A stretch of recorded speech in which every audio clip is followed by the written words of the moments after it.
ఇక రెండోది అధ్యక్ష, ఇంకా 6 గ్యారంటీల అమలు విషయంలో కూడా చాలామంది విపక్ష నాయకులు కూడా మాట్లాడుతూ ఉన్నారు. సో వాళ్ళు మాట్లాడడానికి కూడా ఏం లేదు అధ్యక్ష అది దాంట్లో. ఎందుకంటే మేము 6 గ్యారంటీలే కాదు ఇంకా కొన్ని గ్యారంటీలు కూడా ఇచ్చినాం, వాటిని అమలు చేయలేకపోయినాం ఇటీవల కాలంలో. ఏంటి అంటే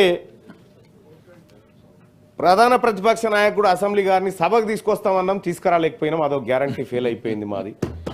రెండోది కొంతమంది సభ్యుని హక్కు వచ్చేది అది గ్యారెంటీ. మరి ఇంకేంది అధ్యక్ష, 6 గ్యారంటీలో ఈ రాష్ట్ర ప్రభుత్వం కంచెనుగా పోవులేదు అధ్యక్ష. వాళ్ళు ఏమి అమలు చేస్తలేరు అనేటువంటి మాట మాట్లాడుతూ ఉంటే అధ్యక్ష, ప్రభుత్వం అధికారంలోకి వచ్చిన వెంటనే 2 రోజుల్లో మహిళలకు ఉచిత బస్సు ప్రయాణాన్ని కల్పించిన ప్రభుత్వం కాంగ్రెస్ పార్టీ ప్రజాప్రభుత్వం అధ్యక్ష. మున్సిపాలిటీ ఎప్పుడు అయిపోయిందా? ఉంది, ఇంకా ఉన్నాయి అధ్యక్ష. ఇందులో కొన్ని వీళ్ళతోటి ఉంది ముచ్చట, వీళ్ళతో ముచ్చట ఉంది.